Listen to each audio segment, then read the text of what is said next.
આપણા દૈનિક જીવનમાં વિભિન્ન ક્ષેત્રોમાં સફળતા મેળવવા માટે મનની એકાગ્રતાની કેટલી આવશ્યકતા છે અને તેવી જ રીતે ધ્યાનનું આપણા જીવનમાં કેટલું મહત્વ છે, એ પછી જ્ઞાનયોગી હોય, ભક્તિયોગી હોય કે કર્મયોગી હોય, એ બધાને જ આ ધ્યાનનો અભ્યાસ જરૂરી હોય છે. જ્ઞાની મહાવાક્યો પર નિધિધ્યાસન કરે છે. શ્રવણ, મનન અને નિધિધ્યાસન આ પ્રક્રિયા છે જ્ઞાનયોગની. એ મહાવાક્યો અહમ બ્રહ્માસ્મિ, તત્વમસી વગેરે વાક્યો પર પહેલા તો સાંભળીને ચિંતન કરે છે અને એના પછી એના પર નિધિધ્યાસન ધ્યાન કરે છે. અને ભક્તિયોગી પણ ઈશ્વરની પોતાના ઈષ્ટ દેવતાનું ચિંતન કરે છે, એના પર ધ્યાન કરે છે પોતાના હૃદયમાં અથવા અન્ય કોઈ પોતાના જે વિભિન્ન સેન્ટર્સ છે, એ પછી સહસ્ત્રાર હોય કે અનાહત જેટલે કે હૃદય હોય, એના પર ધ્યાન કરે છે. કર્મયોગીને પણ ધ્યાનની આવશ્યકતા છે, જેથી એ કર્મયોગ કર્મભોગ ન બની જાય. એ કર્મને પૂજામાં પરિણત કરવા માટે અને કર્મની જે શક્તિ છે, ડાયનેમિક પાવર, રજોગુણી શક્તિ, જે એને બેલેન્સમાં રાખતી નથી, અને એ બેલેન્સિંગ રાખવા માટે ધ્યાનની આવશ્યકતા હોય છે, જેથી કર્મયોગી પોતાનું સંતુલન જાળવી રાખી અને કર્મયોગના રૂપમાં દરેક કર્મ કરી શકે. અને રાજયોગી એ તો ધ્યાનયોગી જ છે. એનું તો મુખ્ય ઉદ્દેશ્ય જ છે ધ્યાન. એ ધ્યાન દ્વારા સમાધિની અવસ્થા પ્રાપ્ત કરી નિર્વિકલ્પ સમાધિ પર પહોંચવા માગે છે, અને ધ્યાન તો એનો મુખ્ય જ રસ્તો છે. આવી રીતે દરેકે દરેક સાધક માટે પરમપદની પ્રાપ્તિ માટે પછી એ નિર્વિકલ્પ સમાધિ હોય રાજયોગીના મત પ્રમાણે, એનું અંતિમ ઉદ્દેશ્ય છે નિર્વિકલ્પ સમાધિ. યોગશ ચિત્તવૃત્તિ નિરોધ, કે જ્યાં બધી ચિત્તવૃત્તિનો નિરોધ થશે અને પુરુષ એ પ્રકૃતિથી જુદો થઈ જશે, એનો વિયોગ થઈ જશે અને પોતાની મહિમામાં એ અવસ્થિત થશે, જ્યારે બધા વિચારો, બધી વૃત્તિઓનું શમન થશે. આ છે રાજયોગનું લક્ષ્ય. અને જ્ઞાનયોગી અજ્ઞાનનો પડદો દૂર કરવા માગે છે. અહમ બ્રહ્માસ્મિના ઉપર ધ્યાન કરીને પોતાના સ્વરૂપ સાથે એક લય થઈ જાય છે. એને પછી મુક્તિ કહેવામાં આવે કે મોક્ષ કહેવામાં આવે કે નિર્વાણ કહેવામાં આવે. બૌદ્ધ ધર્મ, જૈન ધર્મ પણ જ્ઞાનયોગીનો જ માર્ગ છે, જેમાં મુક્તિ અથવા નિર્વાણની વાત છે. અને ભક્તિયોગી એ પણ ઈશ્વર સાથે એક થવા માગે છે, પણ એ કહે છે કે હું ખાંડ થવા નથી માગતો, હું ખાંડનો આસ્વાદ લેવા માગું છું. હું સમુદ્રમાં વિલીન થવા નથી માગતો, હું અલગ રહી અને આસ્વાદ કરીશ. અને એવી રીતે એ આસ્વાદ લે છે. પછી સાયુજ્ય અથવા સામીપ્ય, વિભિન્ન પ્રકારના એ યોગ પણ ઈશ્વર સાથે મિલન થવા માટે એ પણ ધ્યાનનો સહારો લે છે, પણ એનું અંતિમ લક્ષ્ય છે ઈશ્વર સાથેનો સાક્ષાત્કાર. કર્મયોગી એ પોતાના સ્વને ભૂલાવવા માગે છે. સંપૂર્ણતઃ જ્યારે સ્વનો લોપ થાય છે, ત્યારે એને પણ એ પરમાનંદની જ પ્રાપ્તિ થાય છે. તો એ ગમે તે હોય, એ પરમપદની પ્રાપ્તિ, એ પરમ લક્ષ્યની પ્રાપ્તિ, પછી એને ગમે તે નામ દેવામાં આવે, નિર્વાણ નામ દેવામાં આવે, મોક્ષ નામ દેવામાં આવે, મુક્તિ નામ દેવામાં આવે, ઈશ્વર સાક્ષાત્કાર નામ દેવામાં આવે, અથવા આત્મ સાક્ષાત્કાર નામ દેવામાં આવે, અથવા નિર્વિકલ્પ સમાધિ નામ દેવામાં આવે, આ પરમપદની પ્રાપ્તિ માટે ધ્યાન અત્યંત મહત્વનું અંગ છે. પણ ઘણા લોકો કહે છે કે અમારે આ પરમપદની પ્રાપ્તિ નથી જોતી, અમારે અમૃતત્વની પ્રાપ્તિ નથી જોતી, મૃત્યુ પર વિજય પ્રાપ્ત કરવાની વાત અત્યારે છોડી દો, મૃત્યુ પછી શું થશે જોયું જશે. અત્યારે અમે આ જીવનમાં અમે તો આનંદ કરવા માંગીએ છીએ. અમારે આ ઈશ્વર સાથે કોઈ લેવા દેવા નથી, મુક્તિ સાથે કોઈ લેવા દેવા નથી, ઈશ્વર સાક્ષાત્કાર સાથે કોઈ લેવા દેવા નથી. તો ધ્યાનનું કોઈ પ્રેગ્મેટિક મહત્વ છે કે નહીં? પ્રેગ્મેટિક એનો કોઈ વ્યવહારુ ઉપયોગ છે કે નહીં? મોટા ભાગના લોકોને અત્યારે ઈશ્વર સાક્ષાત્કાર નથી જોતો, એમને મુક્તિની પણ કોઈ પડી નથી. એ બધી મોટી મોટી વાતો ફિલોસોફિકલ રહેવા દો. અમારે એ મૃત્યુ પછી શું થાય છે જાણવાની જરૂર નથી. અમારે તો આ જીવનનો ભોગ કરવો છે. એ જીવનનો ભોગ કરતા અમે જોઈએ છીએ કે અમે ભોગ કરવા તો માગીએ છીએ, અમે સુખ પ્રાપ્ત કરવા માગીએ છીએ. અમને આને આ જીવનમાં વધારેમાં વધારે સુખ પ્રાપ્તિ કરવી છે અને વધારે શાંતિની પ્રાપ્તિ કરવી છે. પણ આશ્ચર્યની વાત છે, જેટલા અમે સુખ પાછળ ભાગીએ છીએ, એ સુખ અમારાથી પાછળ આગળને આગળ ભાગતું જાય છે. અમારી પકડમાં નથી આવતું. તો આને આ જીવનમાં સુખ અને શાંતિ પ્રાપ્ત કરવા માટે, દૈનિક જીવનમાં સુખ શાંતિ પ્રાપ્ત કરવા માટે શું ધ્યાનનું કોઈ મહત્વ છે? તો અમે તમારી વાત સાંભળીએ. બાકી આ બધી ચક્કર વગર જવા દો, પરમપદની પ્રાપ્તિ વગર બધું એ પછી વાત. અમને વ્યાવહારિક કોઈ ઉપયોગ છે કે નહીં, પ્રેગ્મેટિક વેલ્યુ કોઈ ધ્યાનનું છે કે નહીં, તો એના માટેનો પણ ઉપયોગ છે. અને એમાં રામકૃષ્ણ મઠ મિશનના એક સંન્યાસી થઈ ગયા સ્વામી અખિલાનંદજી મહારાજ. ઘણા વર્ષો સુધી તેઓ અમેરિકામાં હતા. ત્યાં બોસ્ટન કેન્દ્રનો એમણે શરૂઆત કરી અને ઘણા વર્ષો સુધી ત્યાં રહ્યા. તેઓ અત્યંત વિદ્વાન સંન્યાસી હતા. રામકૃષ્ણ શિષ્ય સ્વામી બ્રહ્માનંદજી મહારાજ પાસેથી એમણે મંત્ર દીક્ષા મેળવી હતી. એમણે મોડર્ન સાયકોલોજીનો ખૂબ ઊંડો અભ્યાસ કર્યો. એટલું જ નહીં, તે વખતના વિશ્વના સૌ જેટલા પ્રસિદ્ધ મનોવૈજ્ઞાનિકો હતા, ડોક્ટર્સ હતા, વિદ્વાનો હતા, એ બધાને પર્સનલી મળ્યા, વ્યક્તિગત રીતે મળ્યા. એ લોકોના વિચારો એમ જાણ્યા અને પછી એમણે કેટલાક બહુ સુંદર પુસ્તકો લખ્યા. અને એ પુસ્તક દ્વારા એમણે એક નવી પ્રણાલી શરૂ કરી કે અત્યાર સુધી તમે એમ જ ધારતા હતા કે ભારતીય જે મનોવિજ્ઞાન અથવા ભારતીય આધ્યાત્મિકતા અથવા ધ્યાન વગેરે જે સાધના એ ફક્ત પરમપદની પ્રાપ્તિ કરવા માટે છે, અધરવર્લ્ડલી છે. ના ના ના, આ જીવનમાં સુખ શાંતિ માટે, આ જીવનની સમસ્યાઓના સમાધાન માટે પણ આ ભારતીય મનોવિજ્ઞાન સક્ષમ છે, મહત્વપૂર્ણ છે. અને ક્યારેક ક્યારેક તો એના વગર ચાલી શકે એમ નથી. એ એમણે પુરવાર કર્યું. Mental health and Hindu psychology આ એમનો ગ્રંથ છે. Mental health and Hindu psychology, ભારતીય મનોવિજ્ઞાન અને માનસિક સ્વાસ્થ્ય, આ એક પુસ્તકનું નામ. બીજું પુસ્તકનું નામ Hindu psychology, its meaning for the west. ભારતીય મનોવિજ્ઞાન એનો અર્થ પાશ્ચાત્ય લોકો માટે.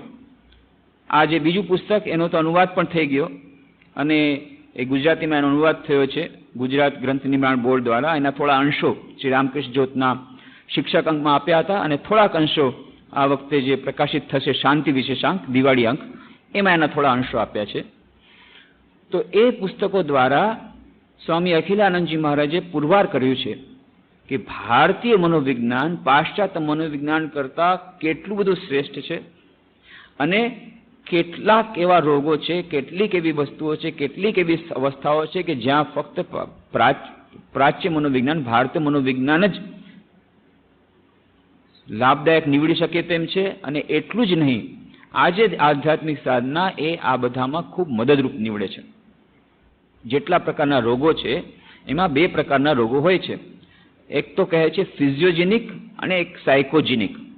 કેટલાક રોગો હોય છે શારીરિક રોગો અને કેટલાક હોય છે માનસિક રોગો. ફિઝિયોજેનિક, સાયકોજેનિક જે મનથી ઉત્પન્ન થતા, અને ફિઝિયોજેનિક જે રોગો હોય છે એમાં જે કેટલાક રોગો આવે છે કે જેમાં બાહ્ય અસર દ્વારા રોગો ઉત્પન્ન થાય છે. જેમ બેક્ટેરિયા, ટ્યુબરક્લોસિસના બેક્ટેરિયા આવ્યા, અથવા તો કોઈ બીજા પ્રકારના જીવાણુએ અટેક કર્યો. તો આવી રીતે બહારના જે પરિબળો દ્વારા જે રોગ શરીરમાં પ્રવેશ કરે છે આ છે પ્યોરલી ફિઝિયોજેનિક શારીરિક રોગો. પણ કહે છે કેટલાક રોગો એવા હોય છે દેખાય છે શારીરિક પણ એના મૂળમાં માનસિક વિકારો હોય છે, સાયકોજેનિક કે માનસિક. અને એટલે જ માટે એને કહેવામાં નામ આપવામાં સાયકોસોમેટિક ડિઝીઝ, કે એમાં મનોશારીરિક રોગો છે. શારીરિક રોગો પેપ્ટિક અલ્સર કે હાર્ટ એટેક કે બ્લડ પ્રેશર વધી જવું, આ ઘણા બધા રોગો એવા છે કે જેનું મૂળ મોટે ભાગે માનસિક તાણ, મેન્ટલ ટેન્શન અથવા માનસિક એન્ઝાયટી, ચિંતા, આ બધા કારણોને લીધે આ રોગ થાય છે. બાહ્ય રોગો ભૌતિક છે પણ એનો મૂળ છે માનસિક રોગો. જે બીજા પ્રકારના રોગો છે સાયકોસોમેટિક ડિઝીઝ, એમાં ધ્યાન દ્વારા એ લોકોએ રિસર્ચ કરી છે કે મોટા ભાગના રોગો આ ધ્યાનના અભ્યાસ દ્વારા દૂર થઈ શકે એમ છે. એટલું જ નહીં, કેટલાક રોગો કેટલાક માનસિક રોગો છે, મેન્ટલ પેશન્ટ અને કહે છે કે અમેરિકામાં 75% લોકો માનસિક રોગોથી પીડાય છે. એ લોકો પાસે સ્ટેટિસ્ટિક્સ છે.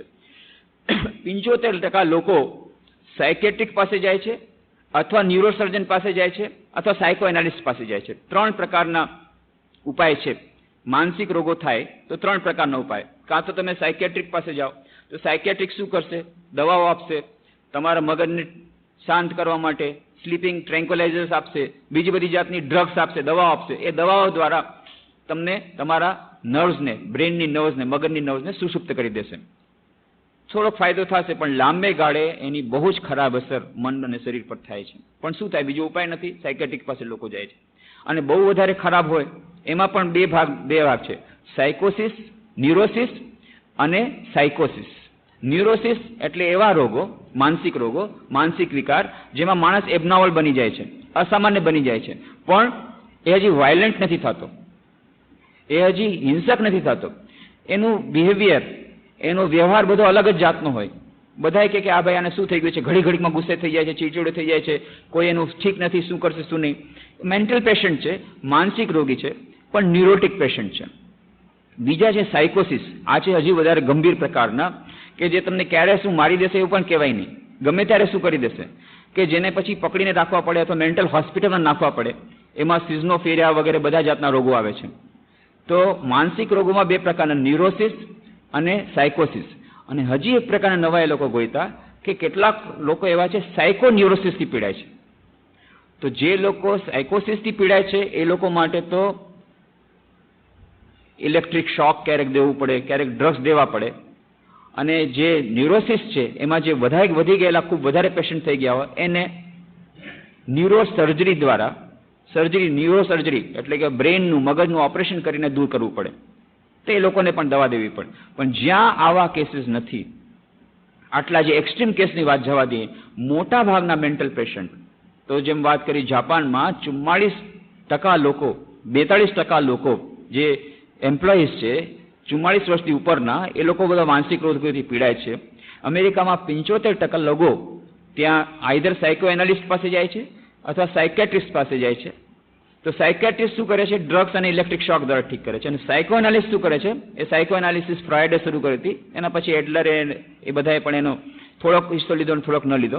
એમાં એ મેન્ટલ પેશન્ટને, માનસિક રોગીને સામે બેસાડીને એની પાસેથી ધીરે ધીરે એની બધી ચિંતાઓ કેમ છે, એનું મૂળ કારણ છે જાણવાનો પ્રયત્ન કરે છે, એને સિમ્પેથેટિક ટ્રીટમેન્ટ આપે છે, એને સહાનુભૂતિ આપે છે. ધીરે ધીરે એની સાથે વાત કરી, સિટિંગ્સ કરી, કેટલી બધી સિટિંગ કરી, અને ધીરે ધીરે સાયકો એનાલિસ્ટ એના દર્દને સમજવાની એને શક્તિ આપે છે દર્દીને, અને પોતાનું એ ચિંતાને ચિંતનમાં ફેરવી અને આવી રીતે પોતાની એનાલિસિસ કરી અને રોગથી ધીરે ધીરે દૂર થાય છે. પણ એ લાંબો પ્રોસેસ છે અને એ પણ હંમેશા કારગત નીવડતો નથી. પણ તોય ડ્રગ્સ કરતાં સારું, ઇલેક્ટ્રિક શોક કરતાં સારું. તો ભારતમાં હજી આપણે ત્યાં એવું એનાલિસિસ થયું નથી, કારણ કે મોટાભાગના લોકો માનસિક રોગો હોવા છતાં પણ ઘરમાં ને ઘરમાં રહે છે, કોઈને કહેતા પણ નથી, મનમાં સહન કરી લે છે.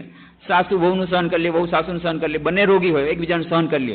કોઈ સાયકેટ્રિસ્ટ પાસે જતા નથી, હજી આપણે તે પ્રણાલી આવી નથી, એટલે આપણને ખબર નહીં પડે. બહારથી તેમ લાગે ફક્ત 13% લોકો કે 15% લોકો સાયકેટ્રિસ્ટ પાસે જાય છે, તો સાયકોએનાલિસ્ટ પાસે, પણ એ લોકોને ખબર નથી ઘણા પ્રકારના માનસિક રોગીઓ, અને એટલે જ કારણે પરિવારમાં જે અશાંતિ હોય છે, આ કોઈ ને કોઈ પ્રકારના રોગોથી પીડાતા હોય છે. તો એ લોકોએ જ્યારે આવું હોય તો એનું જો ઉચિત સમયે ઉચિત ટ્રીટમેન્ટ લઈ લે તો એનાથી ઘણો ફાયદો થાય છે. પણ આ બધા રોગોમાં એ લોકોએ હમણાં રિસર્ચ કરી છે કે ધ્યાનના અભ્યાસ દ્વારા મોટા ભાગના રોગો ધીરે ધીરે દૂર થાય છે.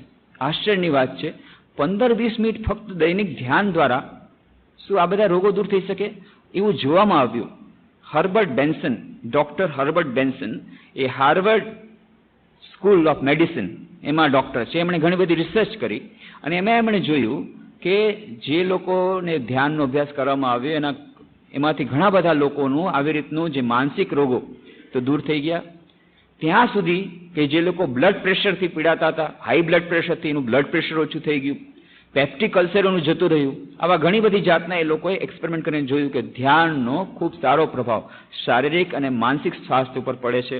કેટલીક સ્કૂલમાં, નેધરલેન્ડ્સની સ્કૂલોમાં એક્સપેરિમેન્ટ કરવામાં આવ્યા કે કેટલાક વિદ્યાર્થીઓને ધ્યાનનો અભ્યાસ કરવામાં આવ્યો અને પછી 1 વર્ષ પછી જોવામાં આવ્યું કે જે લોકોને ધ્યાનનો અભ્યાસ કરવામાં આવ્યો હતો એ લોકો પોતાના ભણવામાં ખૂબ આગળ વધી ગયા, એ લોકોના પરિણામો બહુ સારા આવ્યા. એટલું જ નહીં, બાકીની જે પ્રવૃત્તિઓ એમાં પણ એ લોકોને ખૂબ વધારે સફળતા મળી. જે લોકો ધ્યાનનો અભ્યાસ નહોતો કર્યો એની કમ્પેરિઝનમાં, એની તુલનામાં એ લોકો બધા ક્ષેત્રે આગળ વધી ગયા. તો એ ધ્યાન દ્વારા માનસિક રોગો દૂર થાય છે. ફક્ત ક્યુરેટિવ નથી પણ પ્રિવેન્ટિવ પણ છે. જેમ કહે છે prevention is better than cure, એ કહેવત અંગ્રેજીમાં કહેવત છે, prevention is better than cure. તમે કોઈ રોગને ઉપચાર કરો એના કરતાં રોગ ન થાય એવી જાતનું જો તમે કરો તો વધારે સારું છે, કે રોગ જ ન થાય. આગ લાગે ત્યારે જલ્દીથી જલ્દી પાણીનો બંબો લાવી અને આગ ઠારવી બહુ સારી વાત છે, પણ એના કરતાં વધારે સારી વાત છે કે આગ ન લાગે એના માટેનો પ્રયત્નો કરવા. મેનેજમેન્ટમાં પણ 2 પ્રકારના મેન્ટેનન્સ છે, બ્રેકડાઉન મેન્ટેનન્સ, પ્રિવેન્ટિવ મેન્ટેનન્સ. તો કેટલી કંપનીઓ, જુનાવણી કંપનીઓ એ બ્રેકડાઉન મેન્ટેનન્સમાં માને છે કે જ્યાં સુધી ચાલે છે ત્યાં સુધી ચલાવો મશીન, જ્યાં સુધી ચાલે છે પ્લાન્ટ ચલાવો, એકદમ ઘસારો થઈ જશે, બધું થઈ જશે. છેવટે એક દિવસે પ્લાન્ટ બંધ થઈ જાય છે, પછી મોટું નુકસાન થાય છે, લાખો રૂપિયાનું નુકસાન થાય છે, પછી માથે હાથ દે છે. હવે માથે હાથ દે શું ફાયદો? એના કરતાં કેટલી કંપનીઓ છે પ્રિવેન્ટિવ મેન્ટેનન્સમાં માને છે. અઠવાડિયે કે મહિને એકવાર શટડાઉન કરે છે, ભલે એનાથી થોડુંક નુકસાન થાય છે પણ ત્યારે શટડાઉન કરીને જોઈ લે છે, ચેકિંગ કરે છે, કયો પાર્ટ ઢીલો છે, કયો પાર્ટમાં ઓઇલિંગ કરવાની બાકી છે, આ બધું કરી અને મેન્ટેન કરે છે. Preventive maintenance. આવું કરવાથી બ્રેકડાઉન ક્યારે થતું નથી. અચાનક બ્રેકડાઉન જો પ્લાન્ટમાં થાય તો પછી વર્કર્સને, જે કારીગરો છે એ લોકોને મહિનો ચૂકવવો પડે, પણ એ લોકો કામ કંઈ ન કરે, ઇલેક્ટ્રિસિટી, બીજા ઘણા બધા નુકસાન, માર્કેટિંગમાં પાછળ પડવું પડે કારણ કે ઓર્ડર્સ લીધા હોય, અચાનક તમે સપ્લાય નહીં કરી શકો, બધું પડી ભાંગે. Breakdown maintenance. અને એટલા જ માટે કે બ્રેકડાઉન મેન્ટેનન્સમાં ઘણો વધારે ખર્ચો લાગે. તો કેટલીક કંપનીઓ હવે જે મોડર્ન મેનેજમેન્ટમાં માને છે એ લોકો પ્રિવેન્ટિવ મેન્ટેનન્સમાં માને છે. એવી જ રીતે આપણા મેન્ટલ બ્રેકડાઉન, કેટલાક લોકો એવા માને છે કે મેન્ટલ બ્રેકડાઉન થશે ત્યારે જોઈ જશે, હમણાં આપણે કાંઈ જરૂર નથી, હમણાં મને 1 મિનિટનો ટાઈમ નથી. એમને કહો કે એકાગ્રતા ધ્યાનનો અભ્યાસ કરો, સારા પુસ્તકો વાંચો, જરાય ટાઈમ નથી, એટલા બિઝી છીએ જીવનમાં, તમને ખબર નથી એમને કેટલા બધા કામ હોય. ઠીક છે, કામ કરો કરો કરો, પછી એક દિવસે મેન્ટલ બ્રેકડાઉન થશે, હેલ્થ બ્રેકડાઉન થશે, પછી કે હવે શું કરવું, કે હવે બધું પતી ગયું, હવે લાંબો કોર્સ કરવો પડશે. દરરોજના 15 મિનિટના ધ્યાન ફક્ત જેવાથી જે થતું હતું, હવે 6 મહિનાની લીવ લ્યો. ડોક્ટરે કીધું છે 6 મહિના સુધી સીડી ચડવાની નહીં. બિલ્ડિંગ બદલો, તમારું મકાન બદલો, 3 માળે હોય તો બદલો, મકાન બદલવું પડશે. સીડી ચડવાની નહીં, ઓફિસે જવાનું નહીં, પેપર વર્ક કંઈ કરવાનું નહીં, બધી જાતના રિસ્ટ્રિક્શન. હવે તો માનવું પડશે, ડોક્ટરે કીધું છે માનવું પડશે. 6 મહિનાની લીવ, 6 મહિના સુધી કાંઈ કામ નહીં કરીએ, 24 કલાકનું કામ બંધ કરી દીધું. એના કરતાં જ્યારે 24 કલાક તમારી પાસે હતા, તમારા હાથમાં હતા, એમાંથી જો 15-20 મિનિટ દરરોજ ધ્યાન કર્યું હોત, અભ્યાસ કર્યો હોત, થોડી સારા પુસ્તકો વાંચ્યા હોત, જો પ્રિવેન્ટિવ મેન્ટેનન્સ કર્યું હોત હેલ્થનું, મેન્ટલ હેલ્થનું, તો આજે આ અવસ્થા ન આવત. ઘણા લોકો સમજતા નથી. કેટલાક લોકો સમજદાર છે, ઇન્વેસ્ટ કરે છે કે આજે 15-20 મિનિટ હું જ આપું છું, એના કારણે મારી હેલ્થ સારી રહેશે. તો હેલ્થ માટે પણ ઠીક છે, પરમપદની પ્રાપ્તિ નથી જોતી, પરમ શાંતિની પ્રાપ્તિ નથી જોતી, કાંઈ નથી જોતું, પણ પોતાની મેન્ટલ હેલ્થ જાળવવા માટે પણ, પ્રિવેન્ટિવ મેન્ટેનન્સ માટે પણ આ એકાગ્રતા ધ્યાનનો દૈનિક અભ્યાસ આવશ્યક છે. એની ઘણી બધી રિસર્ચ ચાલી રહી છે અને ડૉક્ટર્સ હવે જે આપણે વાત કરી હતી, ડૉક્ટર દીપક ચોપડા, બીજા ઘણા બધા ડૉક્ટર્સ, કેટલા બધા પુસ્તકો નીકળ્યા દીપક ચોપડાના, ક્વોન્ટમ હિલિંગ વગેરે, એમાં એમણે બતાવ્યું કે આવી રીતે ધ્યાનના અભ્યાસ દ્વારા ઘણી બધી જાતના રોગો દૂર થઈ શકે છે, પ્રિવેન્ટ થઈ શકે છે. સ્ટ્રેસ મેનેજમેન્ટ એક મહત્વનો વિષય બની રહ્યો છે, સ્ટ્રેસ મેનેજમેન્ટ એન્ડ એન્ઝાયટી ન્યુરોસિસ. તો એ ચિંતાથી દૂર કરવાની સ્ટ્રેસ મેનેજમેન્ટ. સ્ટ્રેસ ઘણા બધા લોકોને તણાવ હોય છે, ખાસ કરીને મેનેજર્સ, એક્ઝિક્યુટિવ્સ. ગ્લોબલાઇઝેશન જમાનો આવી ગયો, એટલી બધી જાતના ટાર્ગેટ્સ હોય, પછી બોસની સાથે રિલેશનશિપ ન જામતું હોય, એમાં કેટલા બધા એ લોકોએ નવા નવા સ્ટ્રેસ મેનેજમેન્ટના ઉપાયો પણ ગોત્યા છે, હાસ્યાસ્પદ ઉપાયો પણ ગોત્યા છે. વુડુ ડોલ્સ એટલે કે ડોલ્સ એટલે ગુડિયા, ઢીંગલી. વુડુ ડોલ્સ એ આર્ટિફિશિયલ, એક કૃત્રિમ ઢીંગલી બનાવે. તો પોતાને સ્ટ્રેસ છે, તણાવ છે, એ તણાવ અંદરમાં છે, હવે કાઢી નાખવો છે. શું કરે છે કે એના બોસ છે કંપનીમાં, હવે બોસ છે, બોસ એટલે બોસ, એ તમારો તમને ટ્રાન્સફર થઈ શકે, તમને નોકરીમાંથી કાઢી મૂકી શકે. એ જ્યારે તમને કંઈક વઢે અથવા તમારો કંઈક બેકબાઇટિંગ કરે, તમારે ઘણી બધી જાતના એક્શન લે, કંઈક બોલે, તો મનમાં તો બહુ ગુસ્સો થાય, એકદમ તણાવ આવી જાય. પણ શું થાય, કંઈ બોલી તો શકાય નહીં. તો શું થાય, મનમાં પ્રેશર રહે. તો સાયકોલોજીસ્ટ કીધું કે પ્રેશરને કાઢી નાખો.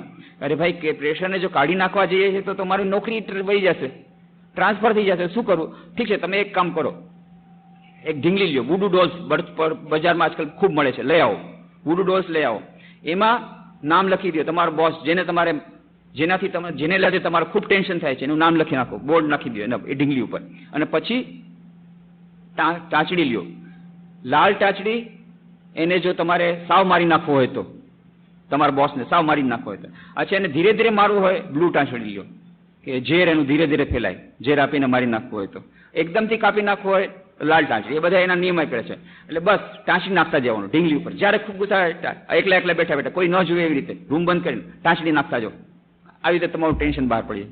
કેટલા બધા મેથડ બનાવ્યા પણ કાંઈ થતું નથી, તોય સ્ટ્રેસ મેનેજમેન્ટ થતું નથી. અને ત્યારે આ સ્ટ્રેસ મેનેજમેન્ટ હવે લોકો કહે છે ધ્યાનના અભ્યાસ દ્વારા ધીરે ધીરે ધીરે મનનું ટેન્શન જતું રહે છે, તણાવ જતો રહે છે. એટલું જ નહીં, ઇમોશનલ ઇન્ટિગ્રેશન આવે છે. ઇમોશનલ ઇન્ટિગ્રેશન આવવાથી વ્યક્તિત્વમાં જે ભાવનાત્મક એક સુગ્રથિતા આવી જવાથી શું થાય છે કે માનવ સંબંધો સારા થાય છે. પછી એ પરિવારમાં સંબંધો હોય કે કંપનીના સંબંધો હોય, એ સંબંધો સારા થાય છે. કારણ કે મોટા ભાગના સંબંધો બગડે છે. શું કરવા? કારણ કે પોતાના ભાવના ઉપર તમારો કોઈ જાતનો કંટ્રોલ નથી. કોઈ કે કાંઈ કીધું અને તરત જ તમે ગુસ્સે થઈ ગયા, અથવા તમે કોઈક એવી જાતનું બિહેવિયર કર્યું, એવી જાતનું વર્તન કર્યું જેથી સામેવાળી વ્યક્તિને તમારા ઉપર પાછું કંઈક આવ્યું અને પછી બોલાચાલી થઈ. આ બધું જે થયું, તો ભાવનાઓ ઉપર અંકુશ, ભાવનાત્મક ઇમોશનલ ઇન્ટિગ્રિટી, આ પણ ધ્યાનના અભ્યાસ દ્વારા કે કોઈ ખરાબમાં ખરાબ પરિસ્થિતિમાં પણ અલિપ્ત રહેવાની સ્થિતિ, અલિપ્ત રહી શકવાની જે કેપેસિટી, યોગ્યતા, એ જાતની સમર્થતા, એ જાતનું સામર્થ્ય, એ પણ ધ્યાનના અભ્યાસ દ્વારા આવે છે. ફ્રસ્ટ્રેશન આવે, એન્ઝાયટી આવે, ચિંતા આવે, ત્યારે પણ આ ધ્યાનના અભ્યાસ દ્વારા કેવી રીતે વ્યક્તિત્વનો, આ બધું સ્વામી અખિલાનંદજીએ વિસ્તારથી પોતાના પુસ્તકોમાં આપ્યું છે કે કેવી રીતે. અને એના કોન્ક્રીટ એક્ઝામ્પલ આપ્યા, એટલા બધા એક્ઝામ્પલ આપ્યા છે, કેસ એક્ઝામ્પલ આપ્યા છે કેટલા બધા લોકોના, કે આવી રીતે એ લોકો એન્ઝાયટીમાં હતા, ધ્યાનના અભ્યાસ દ્વારા આટલું બધું થઈ ગયું. આજે પણ કેટલા બધા એક્ઝામ્પલ અમે પોતે જોઈએ છીએ. કેટલા ભાઈ બહેનો અમારી પાસે આવ્યા એકદમ ચિંતાથી ગ્રસિત, એટલા બધા નિરાશ, હતાશ. એમાંથી કેટલાક લોકો તો એકદમ આત્મહત્યાનો વિચાર કરે, એટલે હદ સુધી નિરાશ. પણ એ લોકોએ જ્યારે આવી રીતે એકાગ્રતા ધ્યાનનો અભ્યાસ શરૂ કર્યો, થોડા સારા પુસ્તકો વાંચન શરૂ કર્યું, ધીરે ધીરે જીવનના દૃષ્ટિકોણ પ્રત્યેનો અભિગમ બદલ્યો, એટલી બધી હિંમત આવી ગઈ, એ લોકોના આખું વ્યક્તિત્વમાં આખો બદલાવટ આવી ગઈ, એ લોકોની ચિંતા જતી રહી. એવું તમે લોકો પોતે નજરે જોયું છે. કેટલા બધા કેસીસ આવી ગયા. આજના રોજમાં પણ કેટલા બધા કેસીસ છે કે જે લોકો ખૂબ જ હતાશ થઈ ગયા હતા, પણ ધ્યાનના અભ્યાસ દ્વારા, સદગ્રંથના અભ્યાસ દ્વારા પોતાના જીવનમાં દૃષ્ટિકોણને પરિવર્તન કરીને, બાહ્ય પરિસ્થિતિ નથી બદલાઈ, એ જ સાસુ છે એટલા જ અત્યાચાર કરી રહી છે, એ જ પત્ની છે, એ જ પતિ છે, એટલા જ અત્યાચાર ચાલે છે.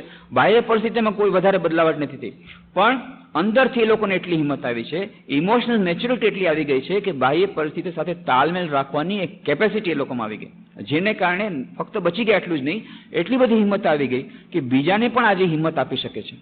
તો આ જે ધ્યાનના વિભિન્ન લાભો છે, ફક્ત પરમપદી પ્રાપ્તિ જ નહીં, પણ ઇમોશનલ ઇન્ટિગ્રેશન. એક એક્ઝામ્પલ યાદ આવે છે, થોડા વર્ષો પહેલા અમારે રામકૃષ્ણ મઠ મિશનના પ્રેસિડેન્ટ મહારાજ આવ્યા હતા, શ્રીમદ સ્વામી ભૂતેશાનંદજી મહારાજ. તો એ જ્યારે આવ્યા ત્યારે મંત્ર દીક્ષા બધા થતી હતી. તો એક કોલેજમાં ભણતી હતી બેન, તો એ પણ આવી કે મારે મંત્ર દીક્ષા લેવી છે. તો ફોર્મ આપ્યું. પછી બીજે દિવસે આવીને એણે ફોર્મ પાછી આપી દીધું, રડવા માંડી ગઈ. શું છે? તો કે ના, ઘરેથી ના પાડી છે કે ના, દીક્ષા નથી લેવી. ઠીક છે, તો પછી લેજો, હમણાં કાંઈ વાંધો નહીં, એમને તમે ચોપડી વાંચો, ધીરે ધીરે ધ્યાન કરો, થઈ જશે. પણ એ રડે છે. મેં કીધું ભાઈ મારી પાસે રડવાથી શું ફાયદો છે? હું તો તેને આપવા તૈયાર છું, ફોર્મ પણ તેને આપ્યું. રડવું હોય તો તારી મમ્મી પાસે રડ, જે તને નથી આપતા પરમિશન. એને શીખવી દીધું છે, રડી લે, ત્યાં રડવું મમ્મી પાસે જ રડી લે. અને પછી એકવાર એને અહીંયા લઈ આવ, હું એની સાથે વાત કરીશ, એટલું હું કરી શકું, એને સમજાવી શકું ભાઈ આમાં શું છે લાભ ને ગેરલાભ. પછી એ બીજે દિવસે એના મમ્મીને લઈને આવી. મમ્મી કીધું કે વ્યાસ બહુ રડે છે, આ શું છે મંત્ર દીક્ષા, મારું તો લોહી પી ગઈ. તો કે મંત્ર દીક્ષા આમાં બીજું કાંઈ નથી, દરરોજ સવાર સાંજ આવી રીતે મંત્રનો જાપ કરવો પડશે. તો કે દરરોજ આશ્રમ આવવું પડશે? ના, દરરોજ આશ્રમ આવવાની જરૂર નથી, દીક્ષાને દિવસે આવવું પડશે, પછી તો ઘરે બેસીને જપ કરશે તો ચાલશે. આ બીજા ઘણા બધા એના મનમાં ડાઉટ હતા કે આમ થશે તેમ થશે, કદાચ સાસરે જશે ને પછી એ લોકો કહે આ ભાઈ બહારથી કોઈ પૂજા કરવાની નથી, મનમાં કરવાની છે. આ બધું એના ડાઉટ દૂર થઈ ગયા. ઠીક છે તો લેવા દો, બીજું શું, હવે એને આટલી બધી રડે છે તો જાઓ લેવા દો. તો આ દીકરી ખુશ થઈ ગઈ, ફોર્મ ભરાઈ ગયું, દીક્ષા થઈ ગઈ. 1 વર્ષ પછી પાછા 1990 ની વાત છે, 1991 પાછા પ્રેસિડેન્ટ મહારાજ આવ્યા ડિસેમ્બરમાં. ત્યારે પાછું અચાનક જોયું કે એક બેન ઊભા છે. શું છે તો કે સાંભળ્યું છે પ્રેસિડેન્ટ મહારાજ આવવાના છે? તો કે હા આવવાના છે. તો આ વખતે દીક્ષા આપશે? તો કે હા દીક્ષા આપશે. કેમ? તો કે મારી દીક્ષા લેવી છે. તો તમે કોણ છો? તો કે પાછલી વખતે ઓલા બેન નહોતા, ઓલી જે દીક્ષા લીધી ને એની હું માં છું. અરે પાછલી વખતે તમે એને ના પાડી હતી કે જેને દીક્ષા માટે થઈને આટલું બધું કર્યું અને હવે તમારે દીક્ષા લેવી છે? કે હા કે મારે દીક્ષા લેવી છે. વાત એમ છે, તમને સાચું કહું, મારી દીકરી બહુ જ સરસ છે, ભણવામાં સારી છે, બહુ ડાય છે, કામે બહુ બધું છે, ફક્ત એનામાં એક જ અવગુણ હતો, એનો ગુસ્સો બહુ હતો. એટલા વાતમાં એટલી ચીડાઈ જાય ને એવા શબ્દો બોલે ને એટલી ગુસ્સે થઈ જાય કે આ જ એની સમસ્યા હતી. પણ દીક્ષા લીધા પછી કોઈ જાણે શું જાદુ થયો છે કે સાવ ઠંડી થઈ ગઈ છે, ગુસ્સો એનો જતો રહે છે. મને તો આશ્ચર્ય થયું કે આ મંત્ર દીક્ષાથી આવો જાદુ ચમત્કાર. અને સાચું કહું તો મને જરા ગુસ્સો વધારે છે. એટલે મારી ઈચ્છા છે કે હું દીક્ષા લઈ લઉં તો મારો ગુસ્સો કંઈક જાય, ઓછો થાય. અને બાકીની મારી હજી 3 દીકરીઓ બાકી છે, એ લોકોને મારે દીક્ષા દેવડાવી છે. પછી ત્રીજી 3 દીકરીઓ અને માએ એને પણ પછી દીક્ષા લીધી. એક નાની, સૌથી નાની બહુ નાની હતી એટલે પછી ના પાડી, એને પછી હમણાં 2 વર્ષ પહેલા લીધી. આખા પરિવારનો દીક્ષા થઈ ગઈ. પણ આ તો એક જ કેસ, કેટલા બધા એવા કેસીસ જોયા છે કે જ્યારે એ લોકોએ ધ્યાનનો અભ્યાસ કર્યો, મંત્રનો જપ કર્યો, સદગ્રંથનું અધ્યયન કર્યું, જીવનમાં પરિવર્તન આવી ગયું, એ લોકોની બધી સમસ્યાઓ દૂર થઈ ગઈ. તો આ ધ્યાનના વ્યવહારિક એ લાભો છે. તો આપણે ધ્યાનના લાભોની પહેલા પણ ચર્ચા કરી છે, એકાગ્રતા ધ્યાનનો શું લાભ છે, એનું શું મહત્વ છે જીવનમાં. અને આપણે લાંબા સમય સુધી સતુ દીર્ઘકાળ નિરંતર સત્કારા સેવિતો દૃઢભૂમિ, પતંજલિ કહે છે ધૈર્યપૂર્વક આપણે એનો અભ્યાસ કરવો પડશે. અભ્યાસ અને વૈરાગ્ય આ 2 શબ્દો કહ્યા પતંજલિએ, લાંબા સમય સુધી કરવા પડશે.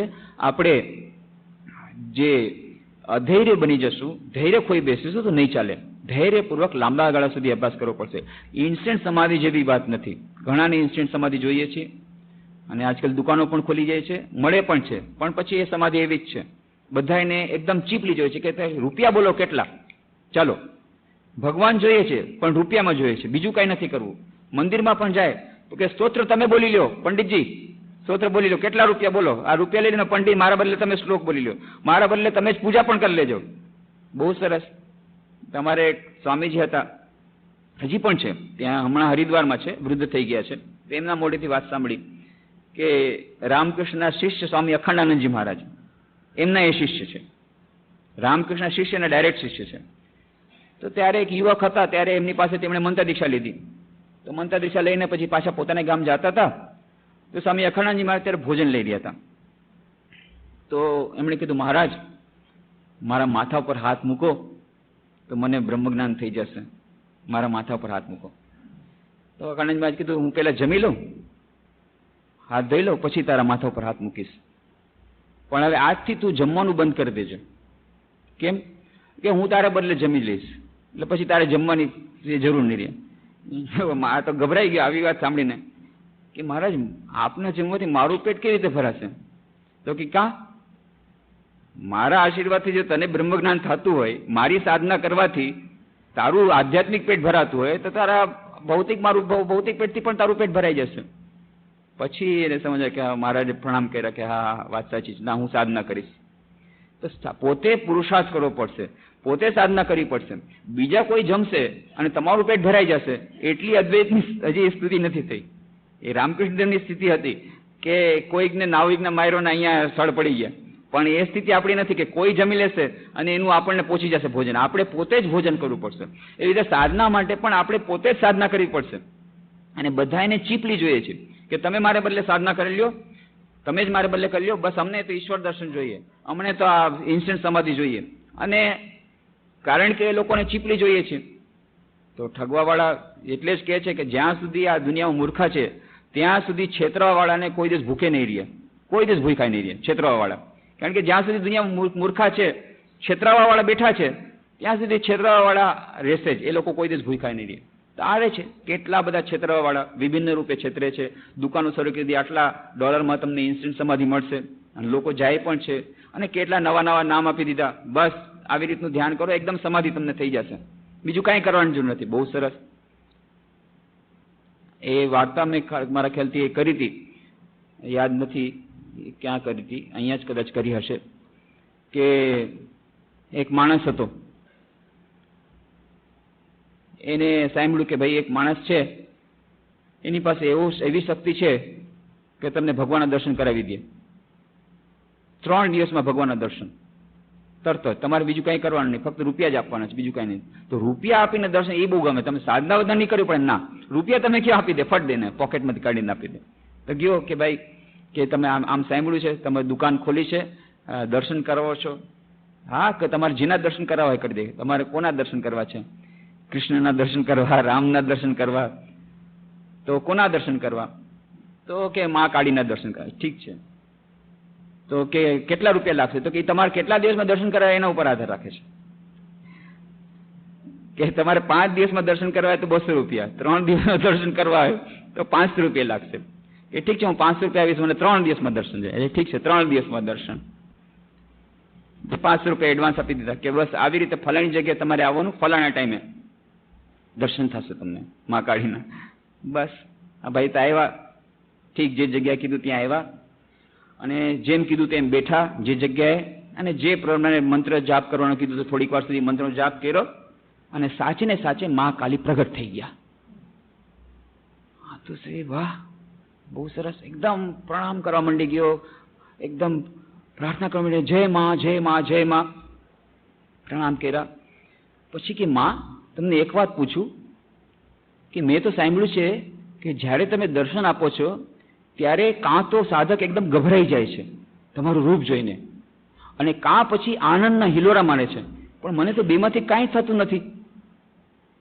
ત્યારે એક પુરુષ અવાજ આવ્યો, એ હું બધું કાંઈ નથી જાણતો, મને તો 200 રૂપિયા આપ્યા છે ડ્રેસ પહેરીને આવવાના, મને કાંઈ પ્રશ્ન જવાબ આપવા માટે કાંઈ નથી કીધું. તો આવી રીતે કેટલા બધા છેતરવાવાળા છે અને છેતરાવાવાળા પણ છે, ઇન્સ્ટન્ટ સમાધિ દેવાવાળા પણ છે. તો આ બધી વાતોમાં નહીં, પતંજલિએ જે વાત કરી, સતુ દીર્ઘકાળ નિરંતર સત્કારા સેવિતો દૃઢભૂમિ, અભ્યાસ કરવો પડશે, નિરંતર અભ્યાસ કરવો પડશે, અને દીર્ઘકાળ સુધી કરવો પડશે ધૈર્યપૂર્વક. 1-2 દિવસની વાત નથી, ઇન્સ્ટન્ટની વાત નથી. જો હોત તો પતંજલિ કહી દીધું. અને બીજી વાત, ફક્ત અભ્યાસ દ્વારા નહીં થાય. બીજી વાત કીધી ગીતામાં, અભ્યાસ એનું તો કૌંતેય વૈરાગ્ય ચ ગૃહ્યતે. અભ્યાસ અને વૈરાગ્ય બંનેની આવશ્યકતા છે.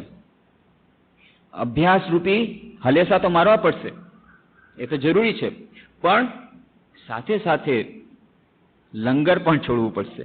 જે લંગર નહીં છોડ્યું હોય, નહીં છોડવું હોય, આખી રાત હલેસા મારશું. પૂનમની રાતની વાત કરી હતી, 4 દારૂડી આખી રાત હલેસા માર્યા, બાવળા બધા દુખી ગયા.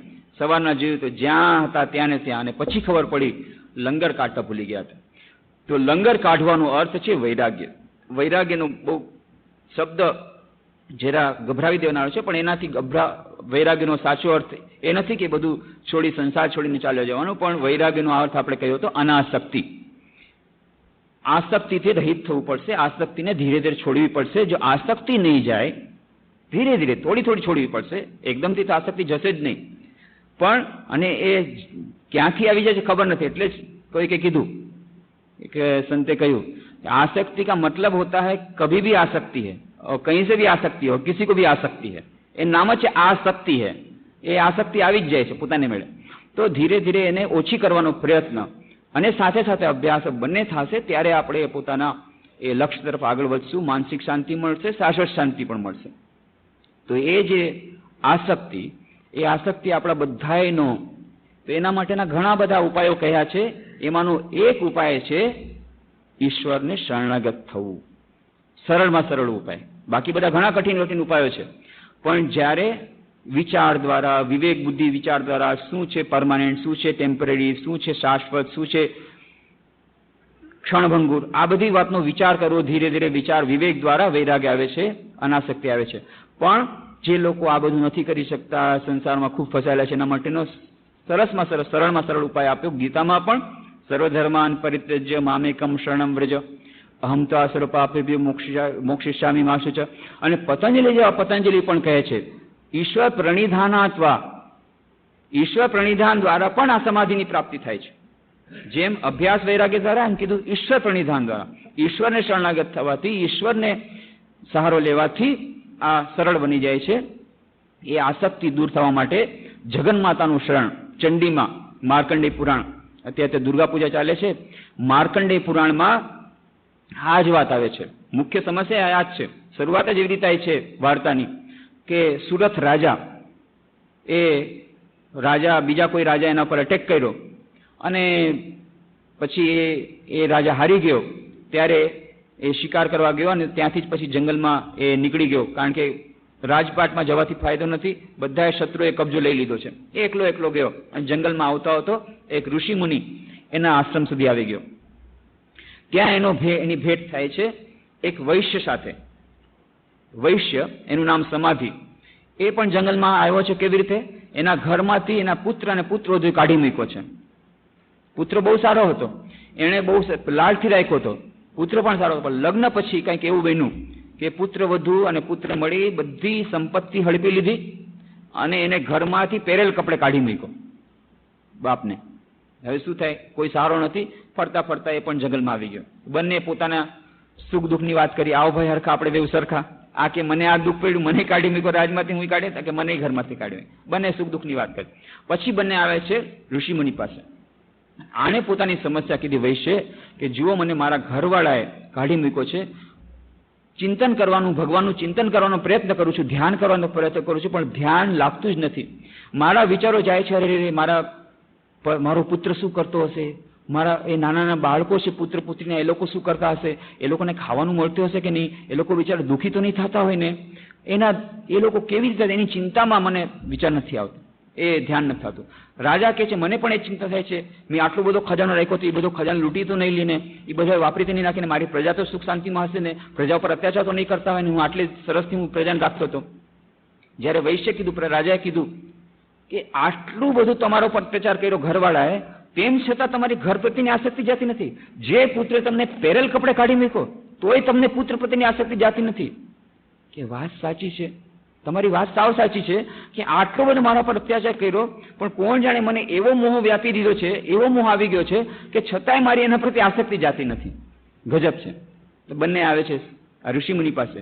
ઋષિમુનિને આવીને વાત કરે છે. રાજા કહે છે જુઓ, મને રાજમાંથી હું નીકળી ગયો, તોય હું ધ્યાન કરવા બેસું તો મને રાજ્યની જ ચિંતા આવે છે. એ રાજમાં મારું કાંઈ અધિકાર નથી. હવે મારે એ રાજ ચલાવવાનું પણ નથી, પણ છતાં મને રાજની ચિંતા થાય છે, હું ધ્યાન નથી કરી શકતો. અને આ વૈશ્ય એના ઘરવાળાને કાઢી મૂક્યો, આટલો અત્યાચાર કર્યો, મારપીટ કરી, પહેરેલ કપડે કાઢી મૂક્યો, તો એ જ એની આસક્તિ એટલી જોરદાર છે, એટલો મોહ છે કે એ પોતાના પુત્રની ચિંતા કરે છે, ઘર પરિવારના લોકોની સદસ્યની ચિંતા કરે છે. એવો તો કેવા આસક્તિ? આ આસક્તિનું કારણ શું છે? આ પ્રશ્ન આપે છે. અને પછી બહુ સુંદર જવાબ આપે છે. ઋષિમુનિ કહે છે, ઘણી બધી તે સમજાવે છે કે જો વાત એમ છે, જ્ઞાની નામપી ચેતાંસી દેવી ભગવતી હિસા બલાદ આકૃષ્ય મોહાય મહામાયા પ્રયચ્છતિ. એ મહામાયા ભગવતી દેવી જ્ઞાનવાળા ભલભલા પુરુષોના ચિત્તને પણ ખેંચી લઈ, વિવેકહીન કરી, મમતાના ખાડામાં પટકી મોહને સ્વાધીન કરે છે. તો પછી તમારા જેવાને મમત્વ થાય એમાં શી નવાય? અને પછી કહે છે તયા વિસૃજતે વિશ્વમ જગદેત ચરાચરમ સૈષા પ્રસન્ના વરદા નિર્ણામ ભવતી મુક્તે. સમગ્ર વિશ્વ એ મહામાયા વડે ઉત્પન્ન થયેલ છે. જ્યારે આ મહામાયા પ્રસન્ન થાય છે ત્યારે વરદાન આપે છે અને મનુષ્યોની મુક્તિ આપે છે. સા વિદ્યા પરમા મુક્તિર હેતુભૂતા સનાતની સંસાર બંધ હેતુશ્ચ સૈવ સર્વેશ્વરેશ્વરી. આ દેવી બ્રહ્મ વિદ્યા રૂપે મુક્તિ આપનારી છે અને અવિદ્યા સ્વરૂપે સંસાર બંધનની હેતુ બને છે, કારણ કે તે સર્વ બ્રહ્માદિક ઈશ્વરોની પણ અધીશ્વરી છે. એ જ માતા જે અવિદ્યા દ્વારા બધાને બંધન કરે છે, કારણ કે મહામાયા દ્વારા બંધનમાં બંધાયેલા છે, આપણું કંઈ ચાલતું નથી, મોહમાં સપડાઈ જઈએ છીએ, જાણીએ છીએ આ મોહમાં પડવાથી, આસક્તિમાં પડવાથી દુઃખ જ દુઃખ છે, પણ નથી છોડી શકતા. કેમ? મહામાયા બંધન રાખેલું. તો જે મહામાયા બંધનમાં રાખે છે એ જ મહામાયા પાસે છોડવાની, એ આપણે એને પ્રાર્થના કરીને શરણાગત તે છોડવાની પણ શક્તિ એનામાં છે. એટલે શ્રી રામકૃષ્ણ કહે છે જગન્માતાના શરણમાં જાઓ, જગન્માતા પોતે બંધન કાપી દેશે, આસક્તિના બંધન કાપી દેશે, માયાના બંધન કાપી દેશે, માયાના બંધન છેદ થઈ જશે. એ મહામાયાની શરણમાં જાઓ. જ્યાં સુધી માયાના ઇલાકામાં છો ત્યાં સુધી મહામાયાને માનવી પડે. શ્રી રામકૃષ્ણ બહુ સુંદર વાત કરી. જ્યાં સુધી માયાના ઇલાકામાં છો, ગમે એટલા જ્ઞાની થઈ ગયા, આમ બ્રહ્માસી ફલાણું ઠેકાણું બધું, પણ જ્યારે પેટ દુખે છે ત્યારે બધું આમ બ્રહ્માસ્મી ગાયબ થઈ જાય છે. તોતાપુરીને એવી જાતનો ચમત્કાર બતાવ્યો. અદ્વૈત વેદાંતના પ્રખંડ જ્ઞાની તોતાપુરી આવ્યા શ્રી રામકૃષ્ણ દેવને અદ્વૈત વેદાંત શીખડાવવા માટે, અને પછી રામકૃષ્ણની પ્રેમમાં એટલા પડી ગયા કે જ્યાં 3 દિવસ વધારે નહોતા રહેતા, 9 મહિના સુધી રહી ગયા, અને અદ્વૈત વેદાંતની સાધના શીખવાડી. અને રામકૃષ્ણ એટલા મહાન, 3 દિવસમાં તો એમને નિર્વિકલ્પ સમાધિ પ્રાપ્ત થઈ, અને નિર્વિકલ્પ સમાધિમાં શ્રી રામકૃષ્ણ દેવ રહે છે. શ્રી રામકૃષ્ણ ક્યાં ચમત્કાર! જે સમાધિ અવસ્થા મેળવવા માટે મારે 40 વર્ષ કઠોર તપસ્યા કરવી પડી, અને 3 દિવસમાં નિર્વિકલ્પ સમાધિ, કેટલો મોટો આધાર છે. અને ખૂબ ખુશ થઈ ગયા રામકૃષ્ણ દેવ ઉપર. પણ કે તુમારી ये आदत बहुत खराब है, બાકી બધું સારું છે ભાઈ તારું, તું મહાન અધિકારી છો, વેદાંતનો મહાન અધિકારી છો, પણ સવાર સાંજે શું રોટલા શું ટીપે છે, રોટલા? એટલે રામકૃષ્ણ દેવની આદત હતી સવાર સાંજ માનું નામ લે, તાળી પાડીને જય માં, માનું નામ લે, ભગવાન નામ લે, कीर्तन करे. कि रोटी क्यों ठोकते हो, ये तुम्हारी खराब आदत है. साला मैं रोटी ठोकता हूँ? रामकृष्ण देव के मैं कहाँ रोटी ठोकता हूँ? अरे मैं तो भगवान का नाम लेता हूँ. अरे वो रोटी ठोकना ही है. रोटी ठोके એટલે ઉત્તર પ્રદેશમાં શું કરે એ લોકો, રોટલા આમ વણે નહીં, જાડા જાડા રોટલી બનાવે, જાડા રોટલા આવી રીતે આમાં કરે, કરી અને પછી શેકી નાખે. આ એ લોકોનો જાડા રોટલા બનાવે. તો આ રોટી ઠોકતે હો કે રોટી બનાતે હો, કે હું રોટલી નથી બનાવતો, ભગવાનનું નામ લે છે, કે એ બધું ऐसे ही है. કે હું કે મામા ત્યાં મંદિરમાં શું કરવા જાય છે, वो तो पत्थर है. હા, પથ્થર સાક્ષાત જગદંબા છે, સાક્ષાત જગદંબા. પણ આ તોતાપુરી માનતા નથી.